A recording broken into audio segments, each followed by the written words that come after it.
रही हैं। सती जी ने पूछ लिया, अरे बहनों आज कहाँ जा रही हो? कोई हरिद्वार में कुंभ का पर्व भी नहीं है तो तुम सब सज-धज करके कहाँ जा रही हो? देवांगनाओं ने कहा, अरे सती तू अभी भी ससुराल में बैठी है, तुझे पता नहीं तेरे मायके में तेरे पिता ने कितना बड़ा यज्ञ किया है। आज ये सारे देवता हम सब वहीं पर जा रहे हैं उस यज्ञ में को देखने के लिए। जो सती जी के कान में ये शब्द पड़ा कि मेरे पिता दक्ष के यहाँ यज्ञ महोत्सव है, सती जी के तो होश उड़ गए कि मेरे पिता के यहाँ यज्ञ हैं और मुझे ही खबर नहीं। अरे मैं तो अपने पिता की सबसे लाडली पुत्री हूं और फिर भी पिता ने मुझे निमंत्रण नहीं दिया और निमंत्रण पत्र नहीं आया। तो मैं अपने भोलेनाथ के स्वभाव से परिचित हूं कि वो बिना निमंत्रण के जाने वाले नहीं हैं। सती जी ने उन देवांगनाओं से कहा, बहन आप सब चलो, मैं अभी श्रृंगार करके अभी तैयार होकर के आती हूँ। सती जी भगवान भोलेनाथ के पास लौट करके आई और विचार करने लगी कि मैं भोलेनाथ को मनाने का प्रयास करती हूँ, शायद भोलेनाथ मान जाएं और मेरे साथ यज्ञ में चलें। और सती जी भगवान भोलेनाथ जहाँ वट वृक्ष के नीचे समाधि में बैठे थे, सती जी ने आकर के भोलेनाथ के चरण दबाना प्रारंभ कर दिया। सती जी जब चरण दबाने लगी, भगवान शिव की समाधि खुल गई और भोलेनाथ ने सती जी से कहा, देवी आज तो बड़ी सेवा हो रही है हमारी, क्या बात है? सती जी ने मुस्कुरा करके कहा, स्वामी पत्नी का धर्म होता है पति की सेवा करना, मैं तो अपने कर्तव्य का निर्वाह कर रही हूँ। भगवान भोलेनाथ ने मुस्कुरा करके कहा, देवी आज कुछ ज्यादा ही निर्वाह हो रहा है। क्या बात है, क्या मन में है आपके? सती जी ने अपने मन की बात को थोड़ा घुमा फिरा करके कहा कि प्रजापतिस्ते स्वसुरस्य सांप्रतम निर्यापितो यज्ञ महोत्सव किलः।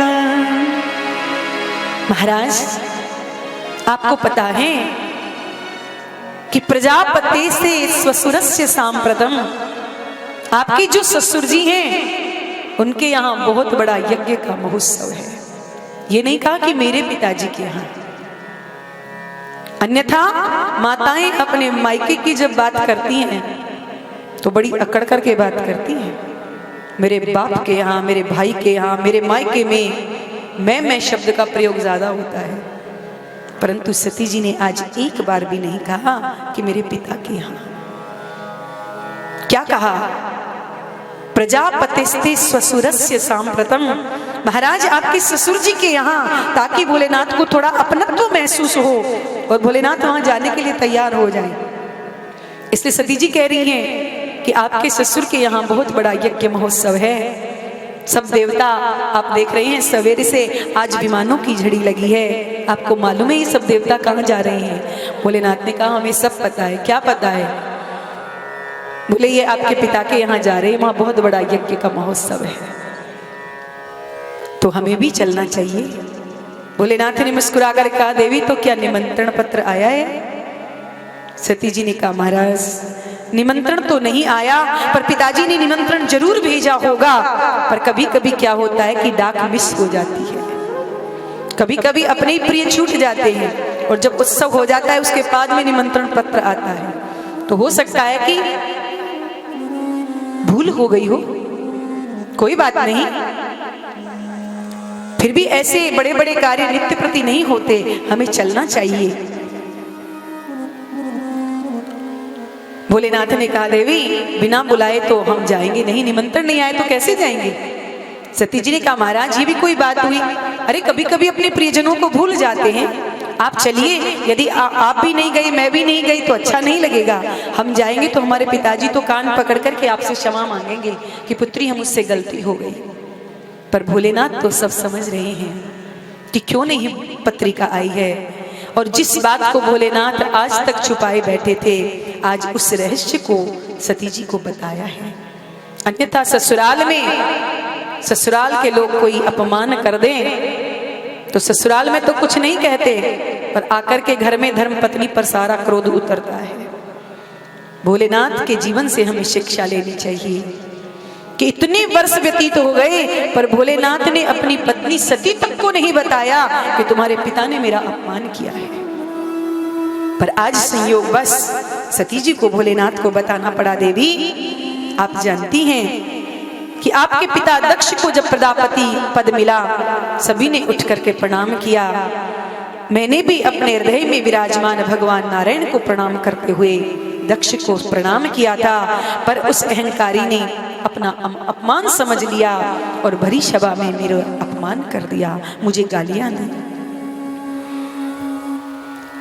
सती जी ने कहा महाराज तो आपको प्रणाम करना चाहिए था ना। भोलेनाथ ने कहा मैंने तो प्रणाम किया था देवी, पर उसने अपना अपमान समझ लिया।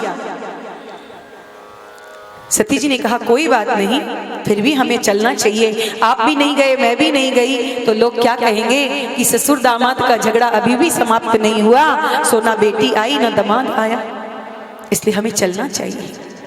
भोलेनाथ ने सती जी से कहा देवी हम चले तो चलते, जाने में कोई हर्ज नहीं है, परंतु देवी बाण से कोई धनुष से कोई बाण मार दे और वो बाण यदि आकर के छाती में लग जाए तो अवसर आने पर, दवा लगने पर वह घाव भी ठीक हो जाता है, उसका दाग भी समाप्त हो जाता है, पर जो वाणी का बाण है वो कभी मिटता नहीं, वो हमारे मर्म स्थानों को पीड़ित करता है और जब जब वह सामने आता है तो मर्म स्थानों में पीड़ा होने लग जाती है। इसलिए देवी रही मन धागा प्रेम का मत तोड़ो छिटकाए, टूटे से फिर ना जुड़े, जुड़े तो गांठ परी जाए।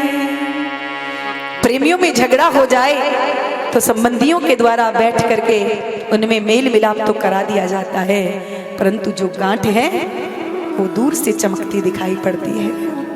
इसलिए देवी वहां नहीं जाना चाहिए। सती जी ने कहा महाराज आप भी नहीं जाएंगे, मैं भी नहीं जाऊंगी। आपको पता है ऐसे अवसरों पर अपने सगे संबंधियों से मिलना होता है, मेरी सारी बहनें वहां आएंगी, बहनोई आएंगे, ऐसे अवसर पर उनसे मिलना होगा। भोलेनाथ ने कहा देवी आप जो कह रही हैं बिल्कुल ठीक कह रही हैं, ऐसे अवसरों पर ही अपने सगे संबंधियों से मिलना पड़ता है, पर देवी हम बिना बुलाए जाएं और हमारे जाने पर तुम्हारे पिता के शरीर में आग लग जाए, उसे देखकर हमें आग लग जाए, तो ऐसे स्थान पर कि आवत ही हर से नहीं नैनन नहीं सने, आवत ही हर से नहीं मन में नहीं सने, तुलसी तहान जाइए कंचन बरसे में, तुलसी तहान जाइए कंचन बरसे में, कंचन बरसे में। इसलिए देवी जहां पर हमारा सम्मान ना हो वहां यदि सोना भी बरस रहा हो तो भूल कर भी नहीं जाना चाहिए। परंतु सती जी का भगवान शिव के समझाने पर भी उनका दुराग्रह शांत नहीं हुआ। सती जी ने कहा महाराज आप मुझे एक अवसर दीजिए, मैं वहां जाऊंगी, अपने पिता को समझाऊंगी तो वो आपसे आकर के क्षमा मांगेंगे। भगवान भोलेनाथ समझा रहे हैं पर सती जी नहीं मान रही हैं, क्योंकि भगवान भोलेनाथ भावी हूं मेट सकई त्रिपुरारी, भावी को भी मेट सकते हैं, पर आज सती जी को समझा नहीं पा रहे हैं। जब सती जी का दुराग्रह कम नहीं हो रहा तो भोलेनाथ ने ध्यान लगा करके देखा तो समझ गए कि होई है सोई जो राम रचि राखा, होई है सोई जो राम रचि राखा, ओ करी तर के बढ़ावे हिस्सा, ओ करी तरक बढ़ावे हिस्सा, ओ करी तर के बढ़ावे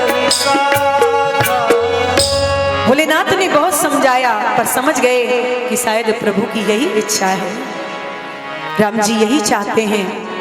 तो भोलेनाथ ने कहा देवी आपको जो उचित लगे सो करो। और भोलेनाथ तो नेत्र बंद करके समाधि लगा करके बैठ गए। सती जी वहां से चल पड़ी, पर कुछ दूरी पर गई, फिर मन में विचार आया कि कहीं मेरे भोलेनाथ नाराज हो गए तो, असंतुष्ट हो गए तो, एक बार फिर उन्हें मनाने का प्रयास करती हूँ, क्योंकि वो तो आशुतोष हैं। आशु शीघ्रम तुष्यति इति आशुतोष है, वो बड़ी जल्दी प्रसन्न हो जाते हैं। एक लोटा जल का चढ़ा दो तो प्रसन्न, एक 3 पत्ते का बेल पत्र चढ़ा दो तो प्रसन्न, और पिंडी पर चढ़ करके उनके मंदिर का घंटा उतार करके ले जाओ तो भी प्रसन्न। तो भोलेनाथ तो हर हाल में प्रसन्न रहते हैं, तो वो तो भोले भाले हैं, मान जाएंगे मनाऊंगी तो। सती जी फिर दौड़ करके आई, पर सती जी जब जाती हैं तो भोलेनाथ धीरे से आंख खोल करके देखते हैं क्या सती जा रही है, और जब लौटने लगती हैं तो फिर नेत्र बंद कर लेते हैं। सती जी ने अनेकों बार प्रयास किए, भोलेनाथ कुछ नहीं बोले। अंत में सती जी ने निर्णय ले ही लिया कि चाहे जो हो मुझे यज्ञ में जाना है। सती जी जब बहुत दूर निकल गई, भोलेनाथ ने नेत्र खोल करके देखा, समझ गए कि अब सती लौटने वाली नहीं है, तो अपने नंदीश्वर आदि गणों को कहा कि जाओ और अपनी माता जी को आदर के साथ पहुंचा करके आओ। नंदीश्वर आदि दौड़े दौड़े गए और कहा माता जी प्रणाम, आप कहाँ जा रही हैं, हम भी आपके साथ चलेंगे, चलो। और सबको अपने साथ लेकर के मां सती दक्ष के यज्ञ मंडप में पहुंची हैं। जैसे ही बहनों ने देखा तो सती जी से कहा आओ आओ सती, हम तो तुम्हारी कब से प्रतीक्षा कर रही थी। हमने जैसे ही सुना कि पिताजी ने तुम्हें निमंत्रण नहीं दिया, हमने तो सोचा कि तुम आओगी नहीं, पर तुम तो चली आई। सती जी को बुरा तो बहुत लगा, पर उस अपमान के घूंट को पी गई सती। पिता ने देख करके मुंह घुमा लिया, पर मायके में महत्व होता है मां का। यदि मां मायके में है तो पीहर का महत्व है, मां नहीं तो कुछ नहीं। मायके में फिर कोई पूछने वाला नहीं है, बेटी तू कैसी है, कोई सुख दुख नहीं पूछेगा। फिर सती जी यज्ञ में नहीं आई है, यदि किसी के मन में पीड़ा है तो वो है केवल माता प्रसूति के मन में, कि मेरी सारी बेटियां आई हैं पर सती नहीं आई। जब सती को ये पता चलेगा कि मां के होते हुए मुझे मायके में किसी ने बुलाया नहीं, तो कितना दुख होगा मेरी बेटी को।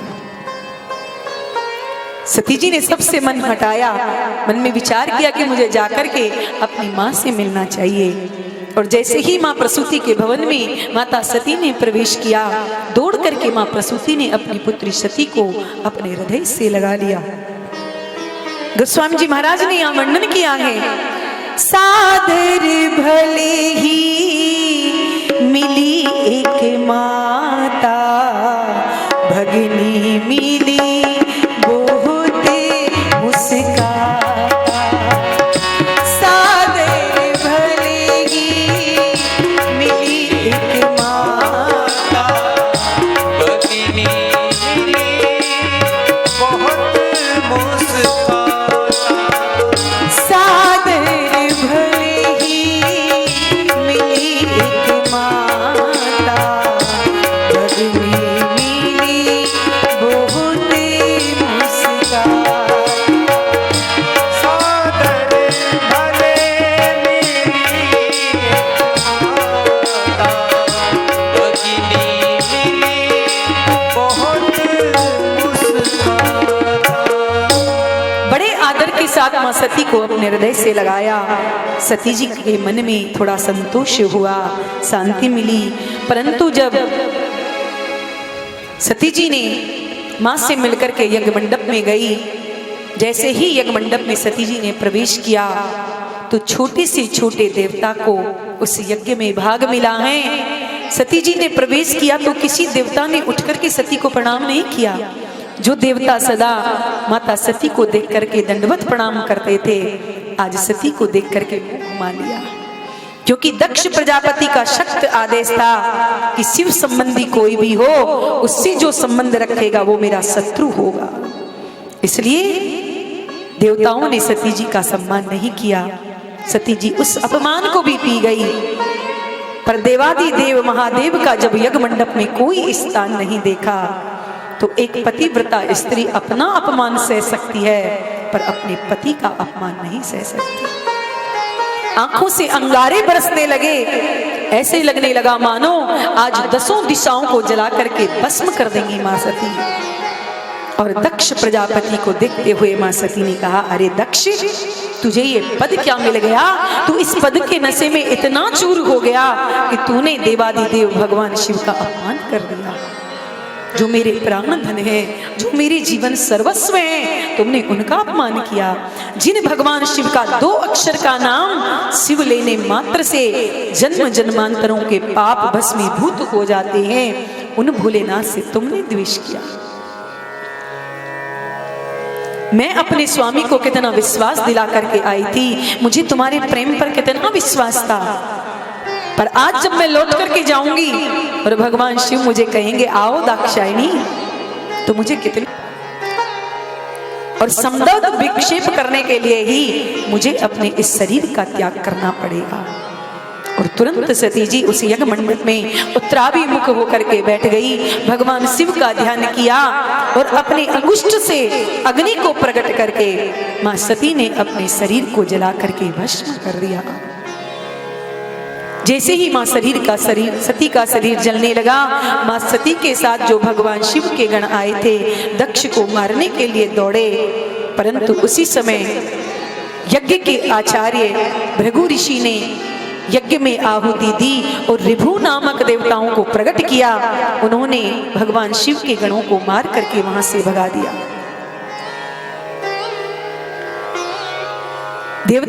भगवान शिव के गण रोते रोते भाग गए। इधर नारद जी महाराज ने भगवान शिव को कैलाश पर आकर के सूचना दी, महाराज आपके ससुर ने अपनी बेटी को यज्ञ में स्वाहा कर दिया है। जो भगवान शिव ने सुना क्रोध में भर गए, अपनी जटाओं में से एक जटा उखाड़ी और उसे जो चट्टान पे मारा है कि उससे नील लोहित एक वीरभद्र नाम का गण प्रकट हो गया। भगवान शिव से कहा, सरकार मेरे लिए क्या आज्ञा है? भगवान भोलेनाथ ने कहा, दक्षम से यज्ञम जही, दक्ष के सहित उसके यज्ञ को समाप्त कर दो। वीरभद्र भगवान शिव के गणों को लेकर के आया। जैसे ही दूर से आ रहे हैं, यज्ञ के जितने देवता हैं आपस में चर्चा कर रहे, भैया ये कैसी धूल उड़ रही है? ऐसा लग रहा है मानो हजारों गायें जंगल से दौड़ करके चर करके आ रही हों। तो किसी दूसरे ने कहा, भैया ये गायों के लौटने का समय नहीं है, तो फिर ये कैसी धूल है? तो दूसरा कहता है, भैया ऐसे लगता है कि डकैत डकैती डाल करके भाग रहे हों।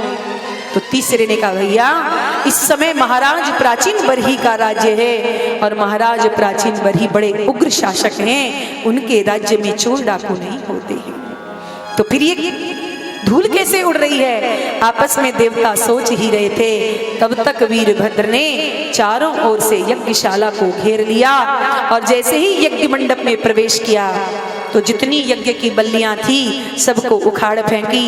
खीर के कड़ाहे में हर हर महादेव और जितने भंडारे थे सबको तहस नहस कर दिया।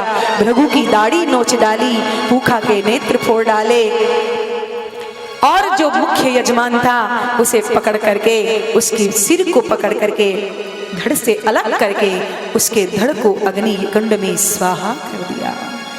भूलिए शंकर भगवान की। और भगवान शिव के गण वहां से लौट करके चले गए। सारे देवता के अंग भंग खंडित हो गए। रोते रोते ब्रह्मा जी महाराज के पास आए। ब्रह्मा जी ने पूछा, क्या हुआ? बोले, महाराज यज्ञ में भाग लेने के लिए गए थे, भाग तो कुछ मिला नहीं, अपना भाग और चला गया। ब्रह्मा जी ने कहा, बिना विचारे सो करे सो पाछे पछताए। अरे निमंत्रण तो हमें भी मिला था, जब ब्रह्मा विष्णु नहीं गए तो तुम वहां क्या लेने के लिए गए थे? देवताओं ने कहा, महाराज अब खाई सो खाई, आगे खाई सो राम दुआई, अब गलती हो गई पर अब तो बचाओ। ब्रह्मा जी ने कहा, जिसका अपराध किया है उसी की शरण में जाओ। और देवता ने कहा, महाराज अब साहस नहीं है कि हम भगवान शिव के पास में जाएं, आप ही हमारे साथ में चलें। और भगवान भोलेनाथ ब्रह्मा जी को आगे करके समस्त देवता कैलाश पर आए। ब्रह्मा जी ने देवताओं से कहा सब यहीं खड़े रहो, मैं जाता हूँ, जैसे ही इशारा करूं तुम सब चले आना।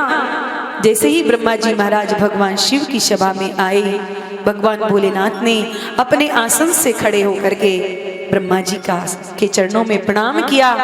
जैसे पिता होने के नाते भगवान वामन कश्यप और अदिति को प्रणाम करते हैं, ऐसे ही भगवान भोलेनाथ भगवान ब्रह्मा को पिता होने के नाते प्रणाम करते हैं। आदर के साथ आसन पर बिठाया। जब इधर उधर की सारी बातें हो गई, भगवान भोलेनाथ को ब्रह्मा जी ने जब अपने अनुकूल देखा तो देवताओं को इशारा किया कि जल्दी आ जाओ। देवता सब दौड़े दौड़े आए और आकर के भोलेनाथ की स्तुति करने लगे। सभी देवताओं ने मिलकर के भगवान भोलेनाथ की दिव्य स्तुति गाई है। भोलेनाथ से निराला, गौरीनाथ से निराला कोई और नहीं।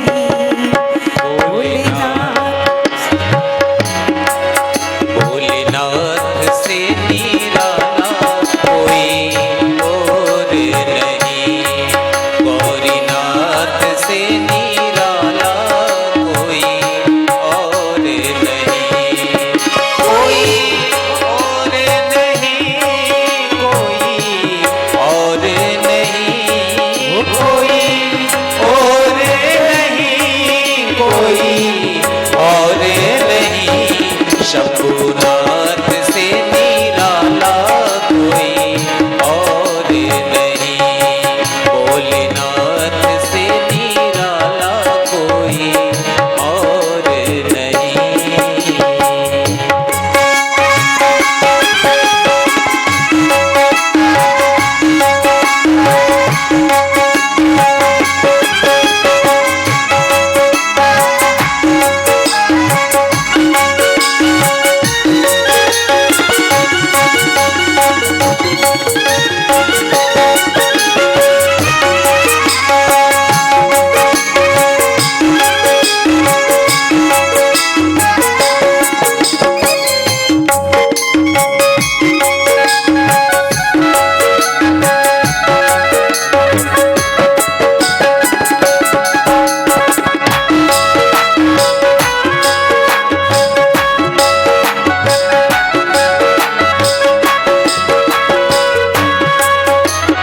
शिव का डमरू डम डम बोले, अगम निगम के भेद खोले। उनका डमरू डम डम बोले, अगम निगम के भेद खोले। शिव का डमरू डम डम बोले, अगम निगम के भेद खोले, अगम निगम के भेद खोले।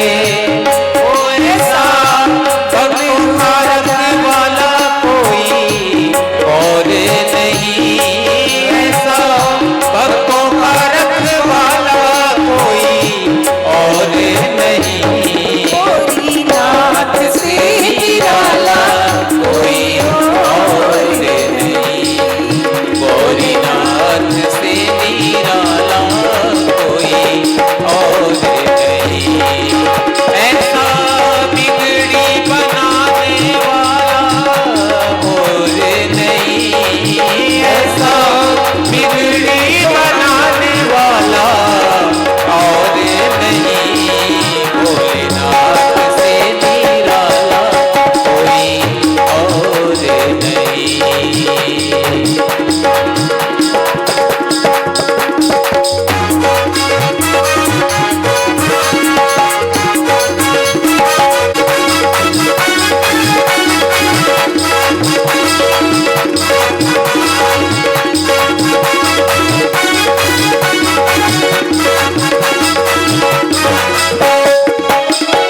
काया जब जब करवट बदले, अक्ल बिजली पाप चमकते। काया जब जब करवट बदले, पाप चमकते अगले पिछले। काया जब जब करवट बदले, पाप चमकते अगले पिछले, पाप चमकते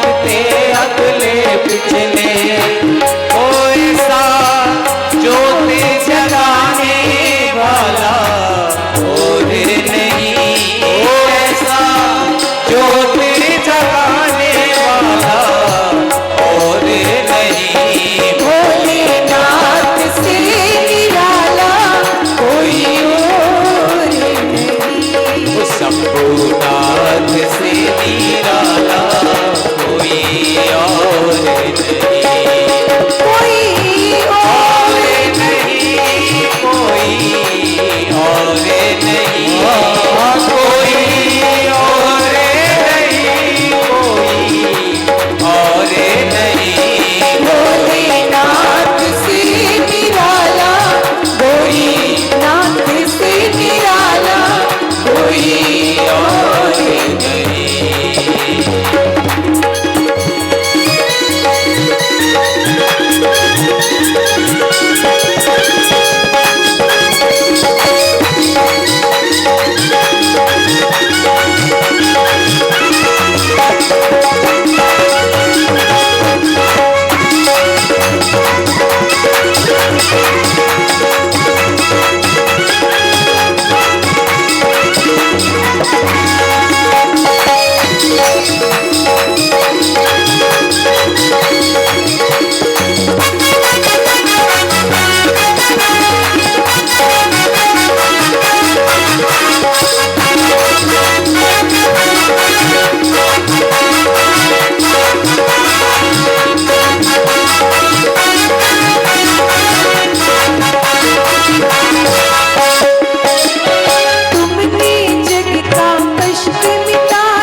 मुझको स्वामी क्यों बिसराया तुमने, जग का कष्ट मिटाया मुझको स्वामी क्यों बिसराया, तुमने जग का कष्ट मिटाया मुझको स्वामी क्यों बिसराया, मुझको स्वामी क्यों बिसराया।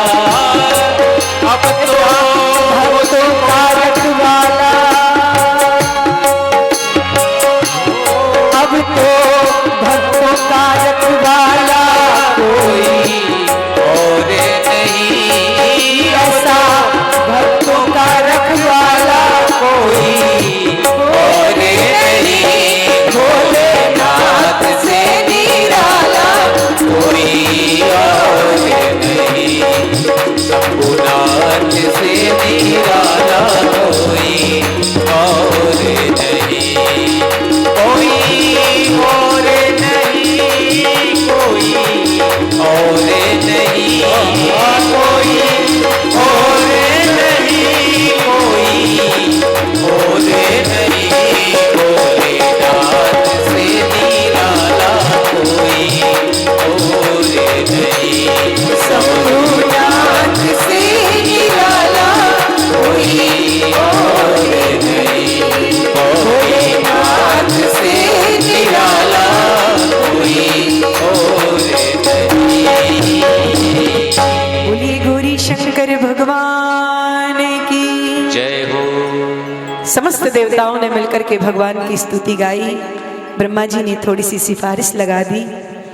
भृगु जी महाराज अपने मन की कुछ कहना चाहते थे, पर उनका स्वभाव था कि जब भी कुछ कहते थे अपनी दाढ़ी पर हाथ घुमाते थे। अब जैसे ही कुछ कहने लगे दाढ़ी पर हाथ घुमाया तो अब एक भी बाल नहीं, तो बेचारे शर्मिंदा हो गए। ब्रह्मा जी ने कहा भोलेनाथ इनका स्वभाव बन गया है। भोलेनाथ ने कहा तो पूरी दाढ़ी तो नहीं मिलेगी, पर हाँ थोड़ी सी आगे आगे की फ्रेंच कट थोड़ी सी दाढ़ी मिल जाएगी। ब्रह्मा जी ने कहा कोई बात नहीं, इसी से काम चला लेंगे। तब तक दौड़े दौड़े भग देवता आ गए। महाराज मेरी तो दोनों नेत्र फोड़ दिए, कोई बात नहीं तुम चंद्रमा की दृष्टि से देखोगे। सबको कुछ न कुछ आशीर्वाद भोलेनाथ ने दिया। अंत में सब ने जब देखा कि भोलेनाथ अनुकूल हैं, तो सब ने मिलकर एक स्वर में कहा महाराज अब चलकर के उस यज्ञ को भी पूर्ण कर दीजिए। भोलेनाथ ने मुस्कुरा करके कहा कि यज्ञ में भाग तो हमें मिलने वाला है नहीं, तो फिर हम क्या करेंगे वहां जाकर के। देवताओं ने कहा महाराज नहीं, हम वचन के धड़ से जोड़ा। भोलेनाथ ने जैसे ही कृपा दृष्टि से देखा तुरंत दक्ष प्रजापति खड़े हो गए। भोलेनाथ का अपमान किया था, मन में ग्लानि हो गई। दक्ष ने भगवान शिव की स्तुति गाई है और कहा प्रभु आपने मुझे दंड देकर के बहुत अच्छा किया, मैं उदंड हो गया था, और दंड उसी को दिया जाता है जिसे अपना मानते हैं, जिसे सुधारने की मन में भावना होती है। आपने मुझे अपना माना, मुझे दंडित किया, ये आपका अनुग्रह है मुझ पर। और बकरे के मुंह से ही, बकरे के स्वर में भोलेनाथ ने भगवान की स्तुति गाई। भोलेनाथ सुन सुन करके मुस्कुराने लगे। और आप लोग देखते भी होंगे कि भगवान भोलेनाथ के भगत भगवान शिव के मंदिर में जब पूजा करने जाते हैं तो दक्ष की तरह ही बकरे के स्वर में बम बम कह करके भोलेनाथ की पूजा करते हैं। तो भोलेनाथ सुनकर के प्रसन्न हो जाते हैं, उन्हें अपने ससुर जी की याद आ जाती है और भक्तों पर प्रसन्न हो जाते हैं भोलेनाथ। भगवान शिव ने उस यज्ञ को पूर्ण किया। जैसे ही अंतिम आहुति यज्ञ में डाली, भगवान नारायण प्रकट हो गए और दक्ष प्रजापति से कहा, दक्ष, शिव में और हरि में कोई भेद नहीं है, हम दोनों में कोई भेद नहीं, हम दोनों एक ही हैं। हरि और हर में जो भेद करता है उसे कभी मेरी प्राप्ति नहीं होती है। इसलिए हरि और हर में कभी भेद नहीं करना चाहिए। भगवान भोलेनाथ प्रभु को प्रणाम करके वहां से चले गए। पुनः माता सती ने दूसरा जन्म लिया, हिमालय के यहाँ प्रकट होकर के सती पार्वती के रूप में प्रकट हुई। पुनः कठोर तप करके भगवान शिव को पति रूप में प्राप्त किया। बोलिए गौरी शंकर भगवान की जय। माता सती का पावन चरित्र मैत्रेय मुनि ने विदुर जी को श्रवण कराया। अब मैत्रेय मुनि कहते हैं, विदुर जी महाराज, मैंने आपको मनु महाराज की तीनों बेटियों के वंश के बारे में बता दिया। अब मैं महाराज मनु के जो छोटे पुत्र हैं उत्तानपाद, उनका चरित्र सुनाता हूं। महाराज उत्तानपाद के दो रानियां हैं। एक रानी का नाम है सुनीति और दूसरी का नाम है सुरुचि।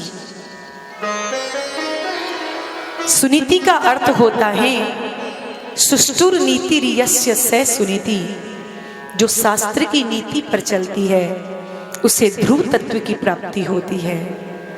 और सुरुचि का अर्थ होता है स्वस्य रुचिरस्य यस्य से सुरुचि, जो अपनी रुचि के अनुसार चले। परंतु महाराज उत्तानपाद का कल्याण यदि हुआ तो माता सुनीति के पुत्र ध्रुव के द्वारा हुआ। परंतु अपनी छोटी रानी सुरुचि के प्रति प्रेम अधिक होने के कारण महाराज उत्तानपाद ने अपनी बड़ी रानी सुनीति का परित्याग कर दिया और सुरुचि की दास्ता स्वीकार कर ली। हम सब लोग भी ऐसा ही करते हैं, हम सब भी उत्तानपादी हैं, क्योंकि उत्तानपाद का अर्थ ही होता है कि जिसका सिर नीचे और पैर ऊपर हो वही उत्तानपाद है। और प्रत्येक जीवात्मा मातृ गर्भ में उत्तानपाद बनकर ही रहती है। सबकी दो ही रानियां होती हैं, एक बुद्धिमानी और दूसरी मनमानी। हम शास्त्रों की बातें सुनते तो बहुत हैं, उन्हें स्वीकार भी करते हैं, परंतु जब घर चले जाते हैं तो मनमानी की ही मानते हैं। अरे भाई शास्त्र हैं, ये तो शास्त्रों की बातें हैं, पर ऐसा करेंगे तो घर कैसे चलेगा। 1 रुपए की चीज जब तक 10 रुपए में नहीं बेचेंगे तो फिर हमारा धंधा तो सब चौपट हो जाएगा। इसलिए शास्त्र की बातें सब सुनते हैं पर मानते किसकी हैं? अपने मन की। और महाराज उत्तानपाद ने भी ऐसे ही किया कि सुनीति का परित्याग कर दिया और सुरुचि की दास्ता स्वीकार कर ली। सुनीति के एक पुत्र हुआ जिसका नाम था ध्रुव। एक दिन ध्रुव खेल रहे थे, माता से कई बार पूछा, माँ मेरे पिता कौन है, पर सुनीति टाल देती। एक दिन बालकों के साथ खेल रहे थे, बालकों से कहा, भैया सब जानते हैं कि मेरे पिता कौन है, मैं नहीं जानता मेरे पिताजी कौन है। बालकों ने कहा, अरे ध्रुव चलो हम तुम्हें तुम्हारे पिता से ही मिला देते हैं। और ध्रुव जी महाराज को सीधा पिता महाराज के पास लेकर के गए। जैसे ही उत्तानपाद ने ध्रुव को देखा, अपने पुत्र को पहचान गए और तुरंत ध्रुव को उठा करके अपनी गोद में बिठा लिया। पर उसी समय ध्रुव जी की सोतेली मां सुरुचि वहां पर आ गई। सुरुचि ने जब ध्रुव को महाराज उत्तानपाद की गोद में देखा तो ध्रुव का हाथ पकड़ करके गोद से नीचे उतार दिया और ध्रुव से कहा, बालक तुम महाराज उत्तानपाद के पुत्र हो, परंतु तुम्हें इनकी गोद में बैठने का अधिकार नहीं है। ध्रुव जी ने पूछा, मां क्यों? तो सुरुचि कहती है कि जितना इनका पिता होना तुम्हारा आवश्यक है, उससे कहीं अधिक मेरा तुम्हारा मां होना आवश्यक है। और यदि तुम अपने पिता की गोद में बैठना ही चाहते हो तो पहले वन में जाओ, तपसा आराध्य पुरुष है तस्सी बानु ग्रहण में, जंगल में जाकर के भगवान का तप करो। जब भगवान तुम्हारी तपस्या से प्रसन्न हो जाएं, वरदान मांगने को कहें तो उनसे वरदान मांगना कि मुझे मां सुरुचि के गर्भ में भेज दो, और उनकी कृपा से जब तुम मेरे गर्भ में आओगे और मेरे गर्भ के द्वारा जब तुम्हारा जन्म होगा, तब तुम्हें अपने पिता की गोद में बैठने का अधिकार प्राप्त होगा। श्री मैत्रेय मुनि कहते हैं, विदुर जी महाराज, मां सुनीति ने केवल ध्रुव का ही अपमान नहीं किया, उसने परम पिता परमात्मा का भी अपमान किया कि आज भगवान के पद से वो अपने गर्भ को ऊंचा बता रही है कि मेरे गर्भ में आने के लिए तुम्हें भगवान की आराधना करनी होगी, भजन करना होगा, और जब उनकी कृपा से तुम मेरे गर्भ में आ जाओगे तब तुम्हें इस पद पर बैठने का अधिकार प्राप्त होगा।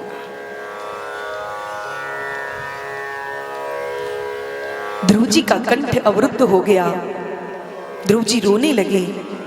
जैसे किसी सोते हुए सांप को पर कोई डंडे का प्रहार कर देता है तो सांप फुफकार मारने लगता है, उसे कभी भूलता नहीं।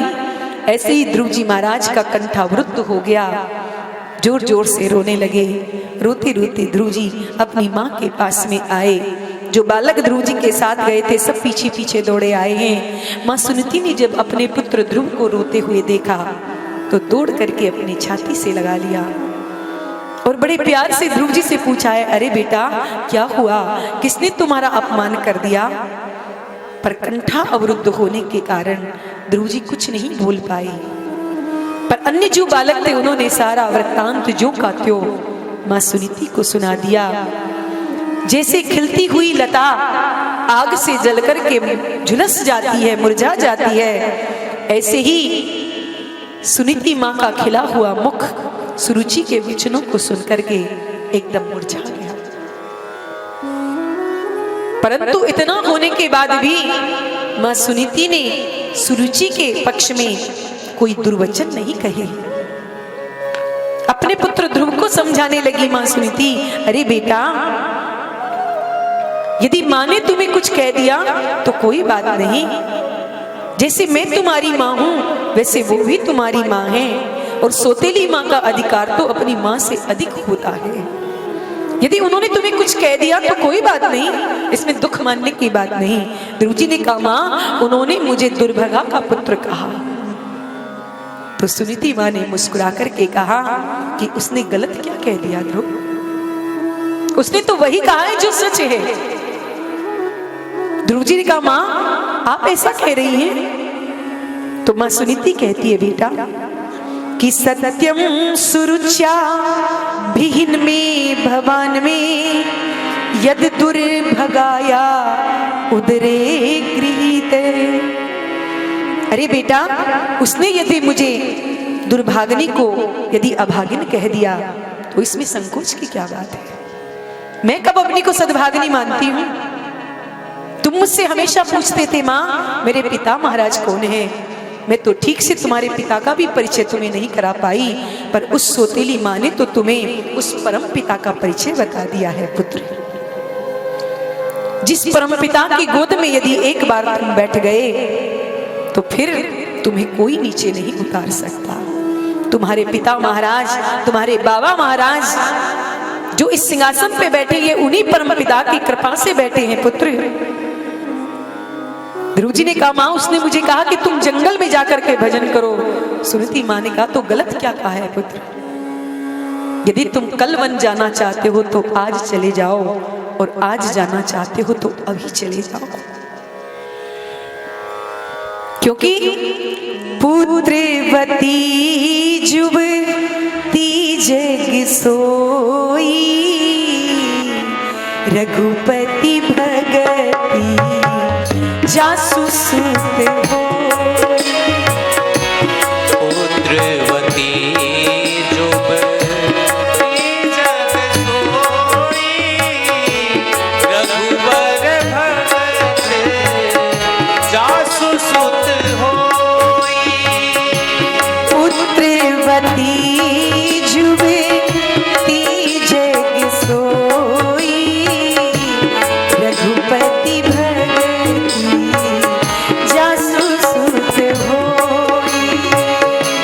पुत्रवती जुबती जग सोई, रघुबर भगत जासु सुत होई। सुनीति कहती है पुत्र, वो माता तो बड़ी सौभाग्यशालिनी है जिसका पुत्र रघुपति के चरणों का दास बन जाता है। ध्रुव जी कहते हैं माँ तो आप भी मुझे बन जाने के लिए कह रही हैं, पर मुझे एक बात तो बताओ कि वो परमात्मा मिलेंगे कहाँ। तो माँ सुनीति ने कहा हरि व्यापक सर्वत्र समाना, प्रेम ते प्रगट होई मैं जाना। पुत्र तुम्हारी भक्ति जहां पुष्ट हो जाएगी, परमात्मा वहीं से प्रकट हो जाएंगे, उन्हें कहीं खोजने की आवश्यकता नहीं है। ध्रुव जी ने तुरंत अपनी मां सुनीति के चरणों में प्रणाम किया और सीधे वन की ओर चले गए। शास्त्र कहता है कि जब कोई सच्चे हृदय से उस परम पिता को प्राप्त करने के लिए घर से निकलता है तो भगवान उसका मार्गदर्शन करने के लिए किसी सच्चे सदगुरु को उसके पास भेज देते हैं। ध्रुव जी आज सच्ची लगन के साथ घर से निकले तो सामने श्री देव ऋषि नारद जी महाराज आ गए। नारद जी को देखते ही ध्रुव जी ने साष्टांग दंडवत प्रणाम किया। नारद जी ने ध्रुव जी को आशीर्वाद दिया और कहा पुत्र तुम यहाँ जंगल में अकेले कैसे घूम रहे हो। तो ध्रुव जी ने श्री बांके बिहारी नंदलाल मेरो है, श्री बांके बिहारी नंदलाल मेरो है, मेरो है। श्री बांके बिहारी नंदलाल मेरो है, गोविंद मेरो है, गोपाल मेरो है, गोविंद मेरो है, गोपाल मेरो है।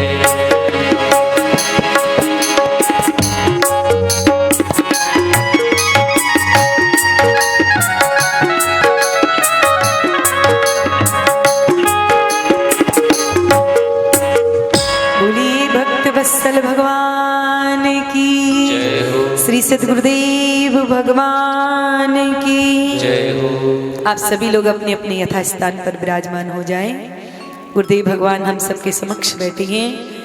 आप सब लोग अपने स्थान से गुरुदेव को प्रणाम करें और कथा के विश्राम पर गुरुदेव के चरणों में आकर के प्रणाम करें।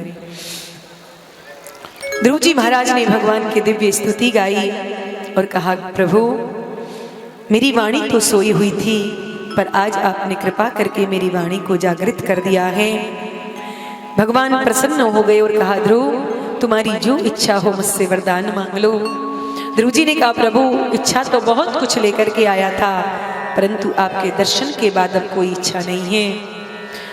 प्रभु ने कहा कोई बात नहीं ध्रुव, हमारी इच्छा है कि तुम 36,000 वर्षों तक राज्य करो और 36,000 वर्षों के बाद तुम हमारे परम पद ध्रुव पद को प्राप्त करोगे। भगवान वहां से अंतर्ध्यान हो गए। ध्रुव जी महाराज लौट करके आए। जब महाराज उत्तानपाद को विदित हुआ, हाथी घोड़े रथ सजाए ध्रुव जी का स्वागत किया। ध्रुव जी ने आकर के सबसे पहले अपनी मां सोनीति सुरुचि के चरणों में प्रणाम किया, महाराज को प्रणाम किया, अपनी मां को प्रणाम किया। महाराज उत्तानपाद ने ध्रुव को अपने हृदय से लगा लिया और ध्रुव जी को राज सिंहासन पर विराजमान करके स्वयं भजन करने के लिए वन को चले गए। ध्रुव जी महाराज ने 36,000 वर्षों तक राज्य का उपभोग किया। 36,000 वर्षों के बाद ध्रुव जी महाराज के सामने एक दिव्य विमान प्रकट हो गया। भगवत पार्षद विमान लेकर के आए। ध्रुव जी नित्य क्रम से निवृत्त होकर के उस विमान में आरूढ़ हो गए। पर जैसे ही भगवत पार्षद ध्रुव जी को लेकर के जाने लगे, ध्रुव जी का मुख कमल थोड़ा सा उदास हो गया। भगवत पार्षदों ने पूछा, ध्रुव क्या बात है, तुम उदास क्यों दिखाई पड़ रहे हो? तो ध्रुव जी ने कहा कि जल्दी जल्दी में मैं अपनी माता जी से मिलना भूल गया। भगवत पार्षदों ने कहा, ध्रुव जरा दृष्टि उठा करके देखो। जो ध्रुव जी ने दृष्टि उठा करके ऊपर की ओर देखा तो आगे आगे एक विमान और जा रहा था जिसमें माता सुनीति विराजमान थी। ध्रुव जी ने, भगवत पार्षदों ने कहा, ध्रुव तुम जैसा परम भागवत को जिस माँ ने जन्म दिया हो वो माँ पीछे कैसे रह सकती है? ध्रुव जी ने सुनीति माँ को प्रणाम किया और समस्त देवताओं से वंदित ध्रुव पद को ध्रुव जी ने प्राप्त किया है। बोलिए ध्रुव जी महाराज की जय। इन्हीं के परम ध्रुव जी के पावन वंश में आगे चल करके महात्मा अंग का जन्म हुआ। अंग बड़े ही धर्मात्मा थे। उनका विवाह मृत्यु की पुत्री सुनीता के साथ में हुआ। इनकी कोई संतान नहीं हुई तो इन्होंने यज्ञ करवाया जिससे इनके यहाँ पर एक बेटा हुआ। उसका नाम हुआ वेन। ये बड़ा ही अनिश्वरवादी था। वेन से दुखी होकर के महात्मा अंग अपने नगर का त्याग करके नगर के बाहर ही गुफाओं में जाकर के छुप गए। चारों ओर सैनिकों को इन्हें खोजने के लिए भेजा, पर जब महाराज अंग का कोई पता नहीं चला तो वेन को ही राजा बनाया गया। वेन जैसे ही राजा बने, राज सिंहासन पर बैठते ही इन्होंने घोषणा कर दी कि आज के बाद न कोई पूजा करेगा, ना कोई यज्ञ करेगा, न यष्टव्यम न दातव्यम न होतव्यम द्विजा क्वचित् इति निवार्य धर्मः भेरी घोषेण सर्वशः। वेन ने उद्घोषणा कर दी कि आज के बाद कोई यज्ञ नहीं करेगा, हवन पूजन नहीं करेगा, भजन नहीं करेगा, ब्राह्मणों को भोजन नहीं कराएगा, संतों के भंडारे नहीं करेगा। यदि करना अनिवार्य है तो जो कुछ करे वो मेरे नाम से करे। भजन करना है तो वेनाय नमः, यज्ञ करना है तो वेनाय स्वाहा। जब संतों को ये पता चला तो संत महाराज वेन को समझाने के लिए आए कि राजन, आप जो कर रहे हैं वो ठीक नहीं है, आप प्रभु का अपमान कर रही हैं। पर वेन संतों को ही गाली देने लगा। संतों को क्रोध आ गया और संतों ने एक हुमारंभ किया तो वेन का शरीर तुरंत पृथ्वी पर गिर पड़ा। वेन का शरीर गोविंदाय नमो नमः हो गया। संतों ने मन में विचार किया कि हम तो इसे समझाने के लिए आए थे, पर लगता है कि कुछ ज्यादा ही समझा दिया। ऐसे तो संतों को राजनीति से कोई मतलब नहीं होना चाहिए, परंतु यदि धर्म पर कुठाराघात होने लग जाए तो फिर संतों को उसकी रक्षा करने के लिए आगे आना ही पड़ता है। वेन की जब मृत्यु हो गई तो प्रजा में अराजकता फैल गई। अब क्या किया जाए? चारों ओर चोर डाकुओं का साम्राज्य हो गया। संतों ने मिलकर के वेन के शरीर का मंथन किया तो उससे सर्वप्रथम एक काला कलूटा सा बोना सा पुरुष उत्पन्न हुआ। जन्म लेते ही उसने कहा कि मैं कहाँ बैठूं, कहाँ रहूं? संतों ने कहा निशीथ, बैठ जाओ। उसी से निषाद जाति उत्पन्न हो गई। जो जंगल में कोल भील रहते हैं ये वेन के ही वंशज हैं। पुनः वेन के शरीर का मंथन किया तो उसकी दाहिनी भुजा से भगवान नारायण के साक्षात स्वरूप महाराज पृथु का प्रागट्य हुआ और बाईं भुजा से महारानी लक्ष्मी स्वरूप महारानी अर्ची का प्रादुर्भाव हुआ। संतों ने उन दोनों का विवाह कराया और जैसे ही राज सिंहासन पर उनको अभिषिक्त किया, प्रजा उनकी जय जयकार करने लगी। महाराज पृथु ने अपनी प्रजा से कहा कि मैंने समाज के लिए कुछ किया नहीं और आप सब लोग मेरी जय जयकार कर रहे हैं। प्रजा ने कहा तो महाराज कुछ कीजिए, क्या करूं? प्रजा ने कहा महाराज हम भूखों मर रहे हैं, पृथ्वी में एक सेर अन्न भी बोते हैं तो आधा सेर भी हमें प्राप्त नहीं होता। महाराज पृथु को क्रोध आ गया और महाराज पृथु पृथ्वी को मारने के लिए दौड़े तो पृथ्वी ने तुरंत गाय का रूप धारण कर लिया और महाराज पृथु के समक्ष प्रकट हो गई और कहा राजन, जब मुझ पर अत्याचार होता है तो मैं पृथ्वी के समस्त रत्नों को अपनी गिरी गुहा में छुपा लेती हूँ, पर जब आप जैसा धर्मात्मा राजा यहाँ पर आया है तो आप, मैं गाय बनकर के आपके सामने खड़ी हूँ, आप दोहिनी पात्र लेकर के आओ, मैं सभी रत्नों का दोहन कर दूंगी। महाराज पृथु स्वयं बछड़ा बन गए और समस्त रत्नों का दोहन किया है। महाराज पृथु पृथ्वी के प्रथम सम्राट हुए जिन्होंने इस समस्त पृथ्वी को समतल बनाया। जितनी भी पर्वत श्रृंखलाएं थी उन्हें उठा करके एक तरफ उत्तराखंड में रख दिया, पृथ्वी को समतल बना दिया है। श्री मैत्री मुनि कहते हैं विदुर जी महाराज, जब प्रजा ने में चारों ओर खुशहाली छा गई, प्रजा खुशहाल हो गई, महाराज पृथु ने मन में विचार किया कि राजा का कर्तव्य है कि प्रजा से कर ले, परंतु प्रजा जब कर दे तो राजा को भी उनको आत्म कल्याण का उपदेश करना चाहिए। राजा मनमाने ढंग से कर तो लगाता है पर प्रजा को उनके आत्म कल्याण का उपदेश नहीं देता तो वो राजा पाप का भागीदार होता है। महाराज पृथु ने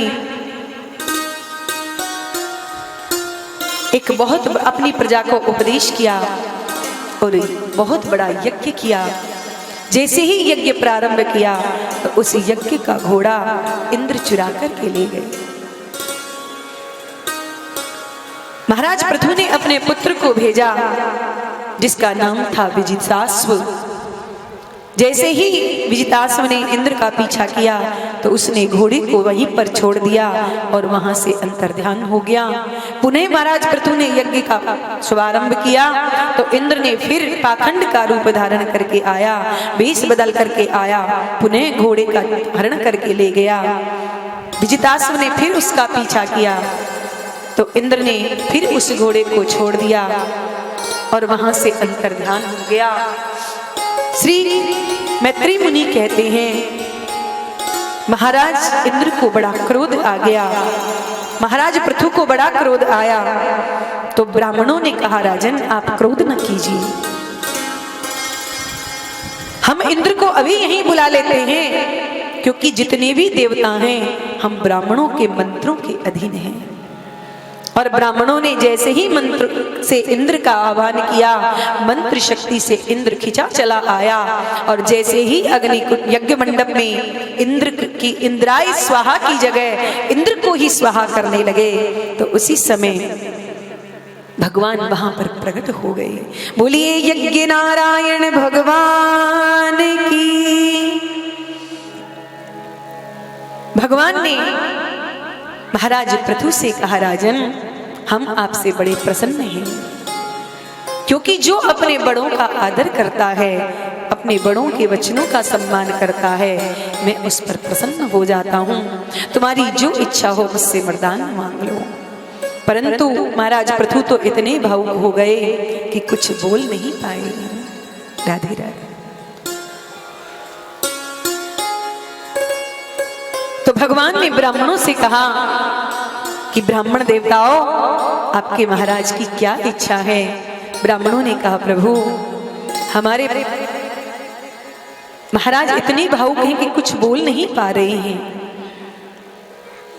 जब भगवान ने बार बार महाराज पृथु से कहा तो पृथु ने कहा प्रभु बस मैं यही वरदान चाहता हूं कि मुझे इन दो कानों से आपकी कथा सुनते सुनते आत्म तृप्ति नहीं होती। इसलिए मुझे आप 10,000 कानों की शक्ति प्रदान कर दें। भगवान ने मुस्कुरा करके महाराज पृथु से कहा, राजन, संसार के लोग 2 कानों का सदुपयोग नहीं कर सकते और तुम 10,000 कानों की शक्ति मांग रहे हो, क्या करोगे? महाराज पृथु ने कहा, भगवान, इन 2 कानों से आपकी कथा सुनते सुनते तृप्ति नहीं होती, इसलिए मुझे 10,000 कानों की शक्ति प्रदान कर दें। भगवान ने तथास्तु कहा और प्रभु वहां से अंतर ध्यान हो गए। श्री मैत्री मुनि कहते हैं, विदुर जी महाराज, इस प्रकार से बड़ा ही दिव्य उपदेश महाराज पृथु ने अपनी सभा को किया। पर एक दिन महाराज पृथु अपने प्रजा के साथ बैठे हुए थे कि उसी समय आकाश से मानो कोई 4 चंद्रमा पृथ्वी पर उतर करके आए हों। जैसे ही महाराज पृथु के समीप में आए, ये कोई और नहीं थे, ये ब्रह्मा जी के मानस पुत्र थे, सनक, सनंदन, सनातन और सनत कुमार। इन चारों को देख करके महाराज पृथु ने इनका बड़ा ही सम्मान किया। सनत कुमारों ने महाराज पृथु को आत्मज्ञान का उपदेश किया। पर जब सनत कुमार वहां से जाने लगे तो महाराज पृथु ने मन में विचार किया कि जब किसी से कुछ मिलता है तो बदले में हमें भी कुछ ना कुछ देना चाहिए। इन्होंने मुझे आत्म कल्याण का उपदेश किया है, तो मैं इसके बदले में इन्हें क्या दूं? तो अंत में महाराज पृथु ने सनत कुमारों से कहा, भगवान, आपने मुझे इतना सुंदर उपदेश किया, पर बदले में मैं भी आपको कुछ देना चाहता हूं। सनत कुमारों ने कहा, राजन, तुम हमें क्या दोगे? तो महाराज पृथु ने हाथ जोड़ करके कहा कि प्राणादारा सुता ब्रह्मन गृहाश्चे से परिच्छदा राज्यम बलम मही कोशम इति सर्वम निवेदितम। महाराज पृथु ने कहा, भगवान, आज से मैं अपने प्राण, अपनी दारा यानी स्त्री, सुत यानी अपने पुत्र, और जहां तक मेरा ये राज्य है, मेरा राजकोष है, इतिम सर्वम निवेदितम, आज से ये सब कुछ आपका है, मैं भी आपका हूं। सनत कुमार प्रसन्न हो गए और कहा, राजन, आज से ये सब हमारा है, तुम भी हमारे हो। हाँ भगवान, ये आज से सब कुछ आपका है। तो ठीक है राजन, आज से इन सब का दायित्व हम तुम्हें सौंपते हैं, तुम इनकी सुरक्षा करना। सनत कुमारों ने उन्हें जिम्मेदारी महाराज पृथु को दे दी। श्री मैत्री मुनि कहते हैं, विदुर जी महाराज, सतगुरु को कैसा होना चाहिए ये आज सनत कुमारों ने बताया है कि शिष्य को चाहिए कि अपना सर्वस्व अपने गुरुदेव के चरणों में समर्पित कर दे, लेकिन गुरु को भी ऐसा होना चाहिए कि उसमें से फूटी कोड़ी भी ना ले और सब कुछ उसे प्रदान कर दे। यही सनत कुमारों ने आज यहाँ पर शिक्षा दी और उपदेश देकर के सनत कुमार वहां से उठ करके चल दिए। कुछ दूरी तक तो चलते हुए दिखाई दिए और अंत में अंतर ध्यान हो गए। मैत्री मुनि कहते हैं, विदुर जी, इन्हीं के वंश में आगे चल करके महाराज प्राचीन बरी हुए। बड़े ही कर्मकांडी महाराज प्राचीन बरही, बड़े बड़े महाराज प्राचीन बरही ने यज्ञ किए, हजारों जीवों की उसमें बलि चढ़ा दी। एक दिन देवऋषि नारद घूमते हुए राजा प्राचीन बरही के पास